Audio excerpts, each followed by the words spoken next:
दोस्तों नमस्कार। बहुत सारे किसान दोस्त हमसे सलाह लेते हैं कि हम अपनी फसल में बेसल डोज के रूप में क्या डालें। बेसल डोज क्या होता है दोस्तों?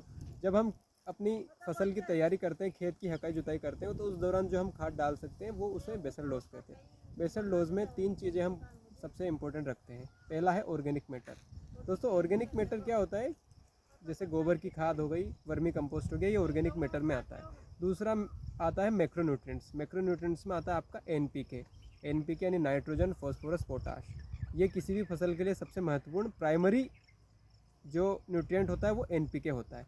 एनपीके आप 3 तरह से दे सकते हैं, या तो डीएपी के रूप में दे सकते हैं, या 12-32-16 के रूप में दे सकते हैं, या फिर आप सिंगली इनको अलग अलग दे सकते हैं। नाइट्रोजन के लिए आप यूरिया दे सकते हैं, फॉस्फोरस के लिए आप एसएसपी सिंगल सुपर फॉस्फेट दे सकते हैं, पोटाश के लिए आप पोटाश सेपरेटली दे सकते हैं। दोस्तों इसके बाद जो तीसरे नंबर का न्यूट्रिएंट्स आता है वो आता है माइक्रोन्यूट्रिएंट्स। माइक्रोन्यूट्रिएंट्स किसी भी फसल के लिए बहुत ज़रूरी है। ये प्लांट को हेल्दी रखता है, इम्यूनिटी अच्छी रखता है और आपकी फसल की पैदावार को बढ़ाता है। किसी भी आपकी फसल के दौरान जो भी रोग आते हैं, कीट कीट लगते हैं, तो उसके प्रति ये प्रभावी नियंत्रण का काम भी करता है।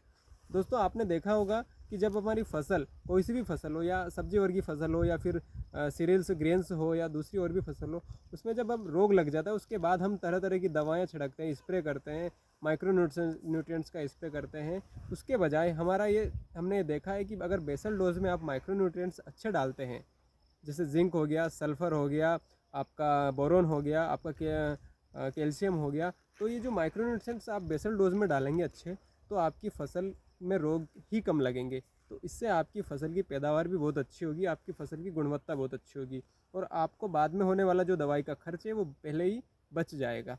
तो दोस्तों 3 चीज़ों का बहुत ध्यान रखना है। पहला होता है ऑर्गेनिक मैटर, दूसरा एनपीके, तीसरा माइक्रो न्यूट्रिएंट्स। इन तीनों के सम्मिश्रण से आपकी फसल की पैदावार बहुत अच्छी होगी। आपकी भूमि की उर्वरक क्षमता भी, आप ऑर्गेनिक मैटर डालेंगे तो बनी रहेगी, और आपकी फसल की पैदावार बहुत ही शानदार आपकी होगी। धन्यवाद।